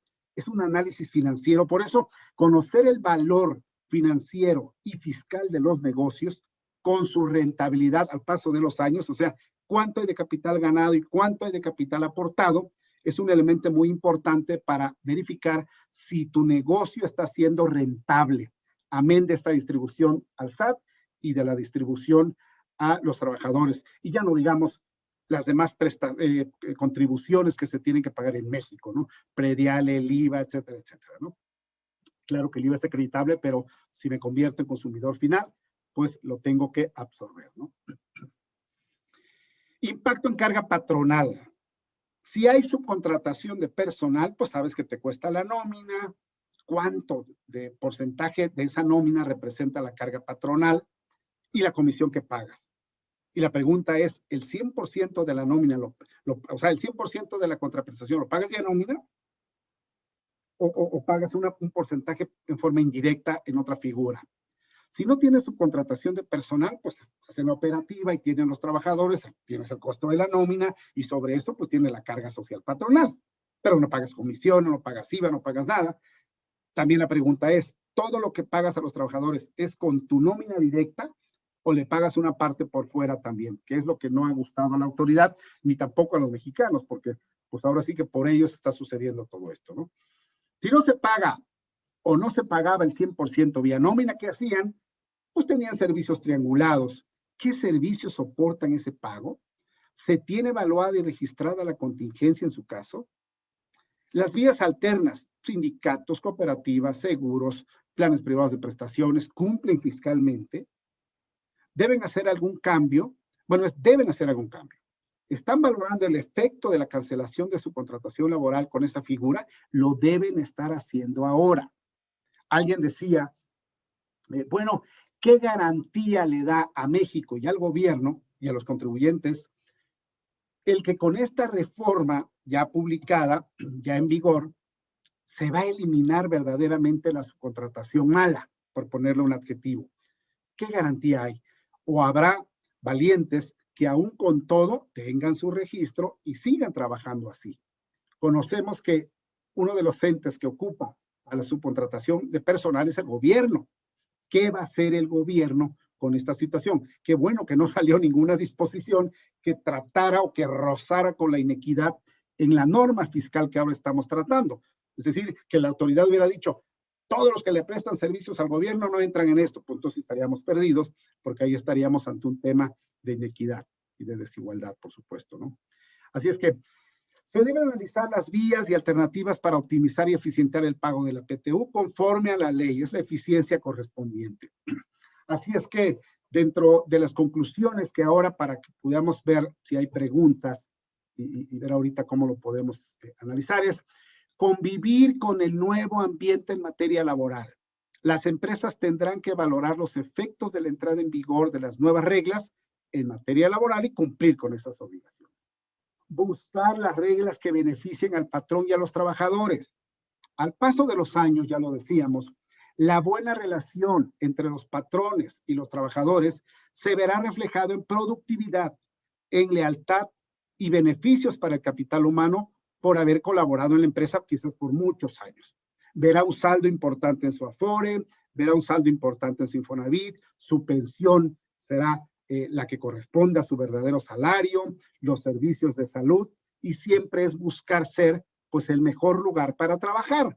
Ya decía sobre los planes de pensiones que muchas empresas privadas tienen, es plausible esa actitud de esos patrones, y claro, hay trabajadores que trabajan muchos años ahí y se jubilan precisamente por esas prestaciones que los patrones dan. ¿Qué significa? Pues compartir parte de esa riqueza que esos patrones, esos empresarios han generado, ¿no? Así es que voy a abrir los micrófonos bueno, Iván, Juan Carlos, no sé si estés ahí, si tengas algún comentario de favor sobre esto, luego Iván, y luego vemos si está también nuestro socio para que nos pueda dar su comentario. Adelante, Juan Carlos o Iván, ¿quién quiere tomar la palabra? Bueno, a mí sí me gustaría hacer un comentario, y este va relacionado con la información que ya el SAT, el Seguro Social, pues ya tienen en sus bases de datos, ¿sí? Ya con todo el tema de los FDIs, incluso con las informativas o los dictámenes fiscales, pues ya el SAT conoce perfectamente qué compañías tienen subcontratación o no. O por lo menos se puede dar una muy buena idea de este tema. Entonces, pues nuestra invitación es a que analicen su situación fiscal, su situación laboral y legal, y bueno, todo esto con el propósito de que esta reforma no los vaya a tomar, pues, o no les vaya a dar un susto, ¿no? Sobre todo porque aparte de las multas, pues existe el tema de la defraudación fiscal, que la pena, pues ya ustedes ya la conocen, ¿no? Entonces, sí es importante que se tome en consideración todo este tipo de situaciones. Sí, muchas gracias. Juan Carlos, si tienen alguna pregunta, por favor, está también aquí la parte de preguntas y respuestas. Con mucho gusto lo analizamos. Estoy viendo si puedo abrir el micrófono para quien quiera participar. Adelante, Juan Carlos.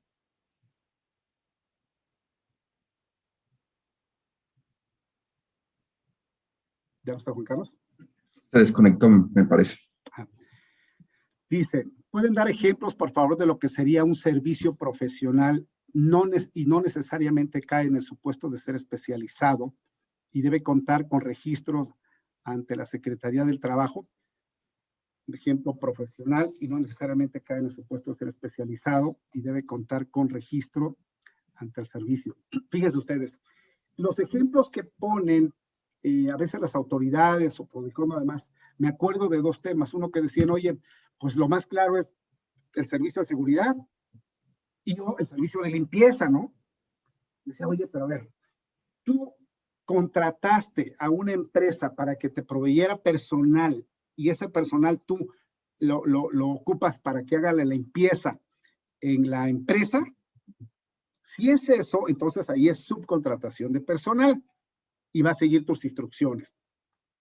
Si no fuera eso, entonces no es subcontratación de personal. Lo que hiciste fue contratar a una empresa para que te diera el servicio de limpieza de oficinas, por dar un ejemplo, pero tú no sabes si hoy viene Juan, si hoy viene Pedro, si mañana viene María.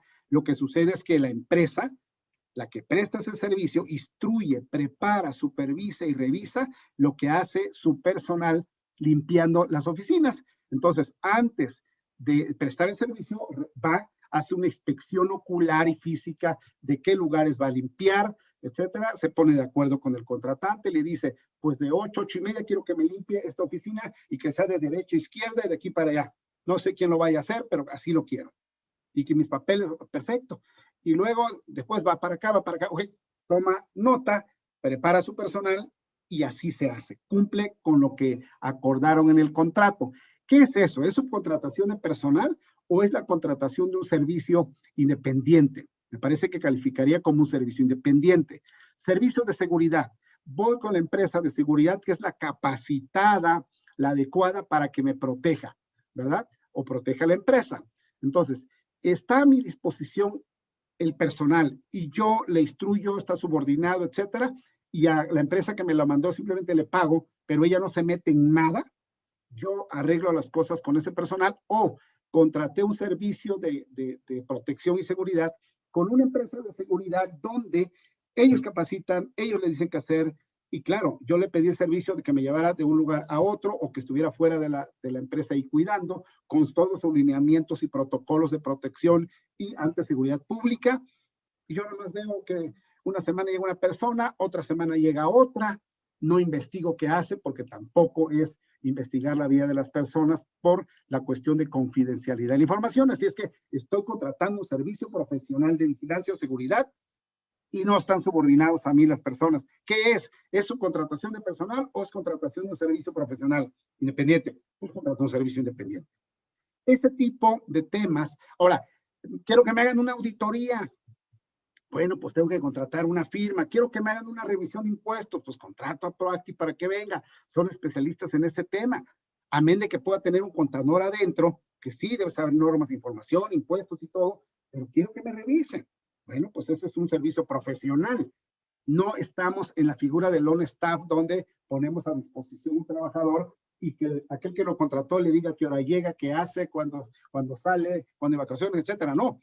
Si fuera el caso de un loan staff donde yo le pongo a disposición, pues claro que hay una subcontratación de personal. Pero si me contratan para dar un servicio, pues ahí es un tema independiente. Espero haber contestado la primera. Dice otro, de acuerdo a lo que comentaron, las empresas del mismo grupo pueden seguir con el mismo esquema de prestación de servicios de una empresa de personal a otra productora, siempre y cuando se delimiten los objetos sociales y se especifiquen los servicios especializados. ¿Entiendo bien?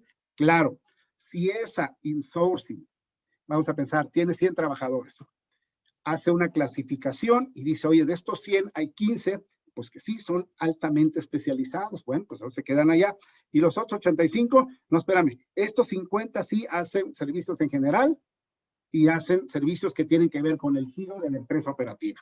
Bueno, pues pasa esos 50. Y los otros 35, no, pues ellos le pesan a diversos, déjame ver a dónde los acomodo o ver si podrían calificar como especializados. Pero ¿qué hacen que no tenga que ver con el giro de la empresa?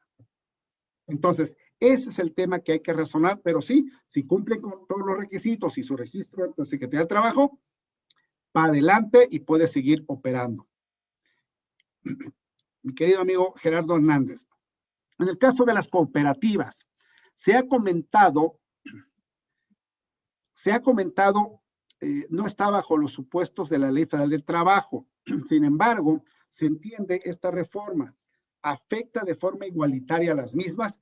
Pues sí, porque si esa empresa cooperativa está participando en el pago complementario a esos trabajadores de un ente, pues prácticamente habría que analizar si son trabajadores de ellas también y a qué horas prestan servicio allá, o están las 8 horas o más en esta operativa, y por lo tanto aquel dinero que llega para acá, pues es un complemento de lo que trabajan aquí en la operativa. Eso pudiera ser juzgado como una triangulación de un pago que corresponde a un sueldo y por lo tanto debiera estar grabado. O sea, las cooperativas como tal normales de producción de servicios, pues esas van a seguir con su regulación y demás. Adentro tienen a sus trabajadores precisamente por los beneficios que tienen estas cooperativas. Pero si se trata de una intermediación, una triangulación para pagarle a los trabajadores que no tiene que ver en una cooperativa, sino que se dedican a otra cosa, a esos hay que tener el cuidado de no estar en una situación de contingencia fiscal. Perdón, aquí viene otra. Dice,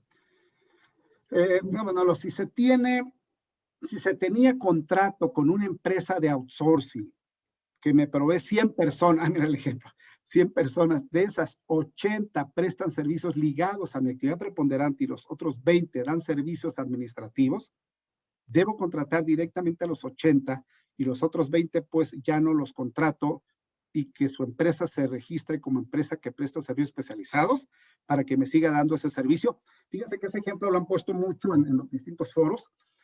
Si estos 20 le dan servicios compartidos pues al grupo de empresas y adentro no tienen al menos a una persona que se dedique a entregar la información de la administración, de las operaciones para ese servicio compartido, y son especializados en ello, ¿verdad? Analistas financieros, etcétera, etcétera, proyecciones y demás, me parece que ellos sí podían calificar como especializados y habría que pasar la prueba de la risa, ¿verdad? Habría que pasar la prueba del análisis de la Secretaría del Trabajo. Por ello, hay que documentar muy bien y hay que fundamentar muy bien el por qué debieran tener la característica de especializados. Otro, José González. El SAT reconocerá la antigüedad para efectos de exención de prestaciones.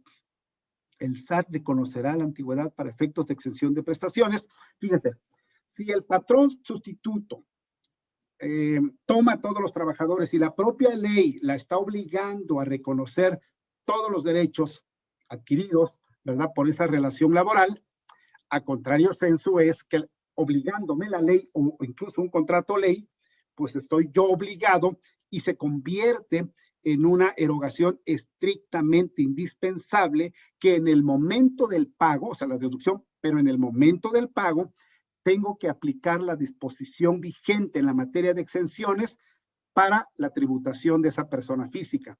Así es que dando la respuesta, me parece que el SAT sí debería reconocer esa antigüedad en materia de exención. Estoy pensando en la liquidación, ¿verdad? O en la prima antigüedad, que la ley está exento siempre más de 15 años, etcétera. A eso espero haber contestado, pero sí debiera la autoridad fiscalizadora reconocer el trato fiscal que se le diera a ese trabajador. A ver si hay más preguntas. No sé si hay alguien más. Parece que ya está. Aquí parece que hay otro. Formar un corporativo con áreas administrativas es simulación de servicios especializados. Pues yo creo que no es tanto una simulación, porque, repito, si la documentación y los hechos, actos y hechos y documentación soportan el grado de especialización de los servicios que proporcionarán y que no estén relacionados, como señala por allá la ley, o que no formen parte de esas actividades del giro principal a lo que se dedica la que va la contratante, además de obtener el registro, porque créanme, el primer filtro de revisión pues va a ser la Secretaría del Trabajo, si bien no es una entidad fiscalizadora, pero por los convenios de colaboración para revisar el grado de cumplimiento, me parece si una vez la Secretaría del Trabajo lo palomea, pues me parece que ya tienes un grado de avance, porque el día de mañana, si el SAT llega y te dice, oye, está simulando, entonces te volteas y le dices, maestro, pues la autoridad, la autoridad del trabajo me autorizó como especializado. Ellos revisaron, me proporcionó información, entonces me equivoqué yo o se equivocó la autoridad del trabajo. Porque entonces si me vienes a mí, contribuyente, a una querella o a demandarme el cobro de créditos fiscales, pues yo me voy a votar con la autoridad de Secretaría del Trabajo y Previsión Social, porque me metió en un problema, cuando yo demuestro y pruebo que tengo servicios especializados, y no sé hasta dónde pudiera llegar incluso a la corte.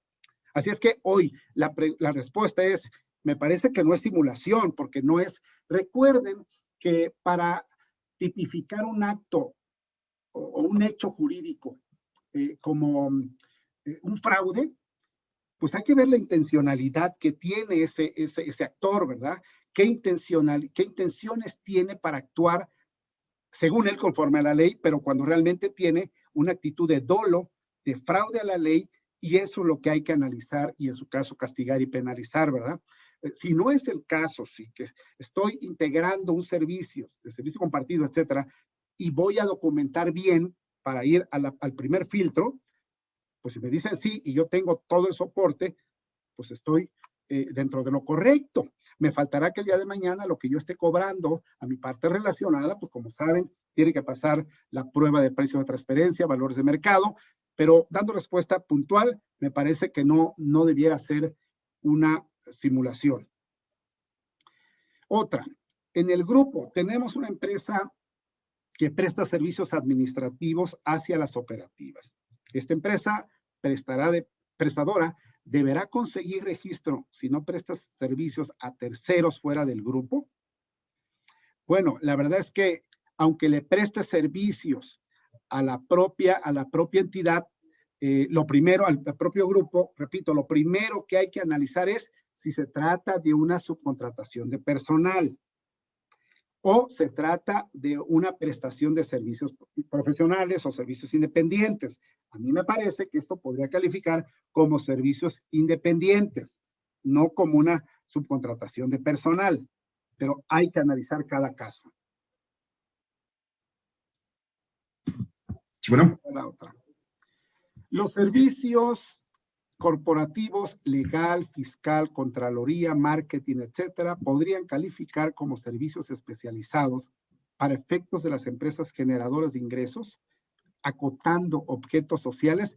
Me parece que sí, repito, hay que analizar cada caso porque se tiene que documentar muy bien, a falta de reglas todavía, pero yo creo que no necesitamos esperar a que salgan reglas, porque la especialización se puede pues elaborar manuales, documentación donde se diga por qué se considera X o Z servicio como especializado. Y si eso se logra, también de todos los requisitos adicionales, me parece que pudiera calificar como especializados. Si bien no puedo tener 400 trabajadores como servicios administrativos para una empresa pequeña o mediana, ahora si es una empresa grandísima, pues hay que ver cuántos trabajadores. Todo debe estar dentro de una razonabilidad de negocios. Recuerden el tema del artículo 5 de la razón de negocios, ¿verdad? Que no esté buscando sacar un beneficio fiscal solamente armando figuras que no estén debidamente motivadas y fundamentadas en derecho, ¿no? Luego, un fletero tiene que registrarse en la Secretaría del Trabajo. Perdón, no me he dado cuenta que no tengo un cable. Un fletero tiene que registrarse en la Secretaría del Trabajo. Pues él lo que está dando es un servicio profesional, digo, un servicio independiente, para, si no quieren llamarle profesional, está proporcionando un servicio de transporte. Entonces, perdón, es que la pila agotando, está proporcionando un servicio de transporte donde me parece que no estaría calificando como subcontratación de personal, salvo que, pues dentro del servicio que dé, sí proporcione personal y entonces sí debería estar registrado, ¿no? Como servicio especializado. Manuel, quisiera hacer un comentario Adelante. referente a una de las preguntas donde comentaban que si el SAT reconocería la antigüedad o no. Es muy importante esa pregunta porque hay que recordar que dentro del CFDI de nómina viene un rubro que también dice la fecha de inicio de labor o la antigüedad. Entonces, para aquellos casos donde va a haber una transmisión de trabajadores de la insourcing o de la outsourcing hacia la compañía operadora o hacia la operadora, pues sí va a ser muy importante analizar qué antigüedad se le va a reconocer en estos, ¿eh? Sí, por eso, fíjense, nos parece que al momento de pasar a los empleados, hay que hacer un análisis integral de los servicios pasados como derechos laborales adquiridos, ¿verdad? Para decir, a ver, préstame tu nómina, préstame la antigüedad, préstame el historial y los expedientes de cada trabajador para determinar, ya sabemos que el D3 y demás, pues con estudio actuarial, etcétera, para determinar y revisar que ese pasivo que tienes realmente es el que corresponde. Y de ahí yo negociar contigo si lo reconozco o si mejor lo liquidas, etcétera. Todo eso es parte de ese diagnóstico, ¿no? Bien, creo que hay una última señal. Gracias, Iván. La función administrativa, financiera y contable está relacionada estrechamente con el objeto social porque estas actividades contribuyen al logro de los objetivos. Pero, por otra parte, se podría asumir que son servicios especializados porque requieren profesionalización y técnica. ¿Qué criterio es probable que tome la autoridad en vista de que es algo muy generalizado en las empresas? Claro, miren, nosotros hemos expresado a nuestros clientes, oigan, pues la verdad es que todo negocio, todo necesita un contador. Amén de los software y SAP y todos esos que hay, necesitan a alguien que esté analizando y observando y estudiando y verificando la información. Ahí está el contador. Y luego, ¿para qué? ¿Cuál es el perfil de ese profesional que está dentro? Pues revisar, integrar, etcétera, ok. Y luego, hacer todo el análisis financiero, todas las proyecciones financieras, las corridas de verificación de cumplimiento de presupuesto y demás. ¿Quién lo hace? No, pues ya no lo hace, ya tengo allá en el corporativo alguien que lo haga. O tengo afuera una empresa que se dedica a eso y me da un reporte al cierre del año, como nosotros, por ejemplo, hacemos revisiones del valor contable y del valor fiscal en los negocios, emitiendo una constancia a los accionistas, ¿no? Eso les sirve mucho. Entonces, eso, por ejemplo, nos contratan para ello especializados. ¿Quién nos da la información? Pues el contador que está dentro. Entonces, amén de que sí son servicios especializados y tiene toda la razón, hay que documentar muy bien, ¿verdad?, qué funciones harán estas personas para acercarnos después a la Secretaría del Trabajo y buscar ese registro. ¿Sí? Porque ahí también podría caer, Manuel, el tema de que si se trata de servicios compartidos entre el mismo grupo empresarial, pues se le puede dar la característica de que es de un servicio compartido o complementario. Entonces, que al final también la Ley Federal del Trabajo, el Código y demás, lo están asimilando a un servicio especializado. Entonces, podría también salir ese tema por esta cuestión. Claro, así es efectivamente. Pues muy bien, señores. No sé si Juan Carlos o Javier Adame, no sé si pudieron conectarse, estaban teniendo problemas con la conexión.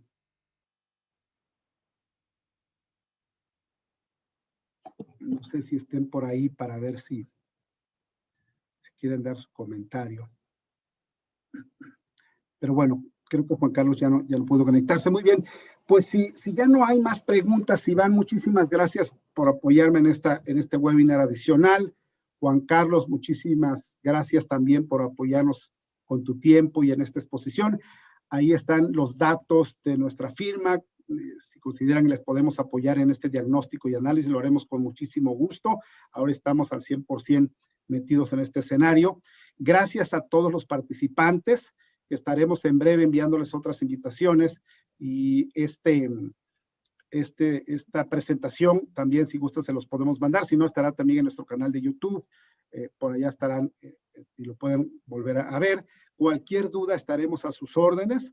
Muchísimas gracias a todos. Que tengan muy buena tarde y pues a seguirse cuidando con esta situación de salud. Gracias a todos. Muy buenas tardes. Buenos días todavía. Hasta pronto. Que estén muy bien. Cuídense mucho. Hasta luego.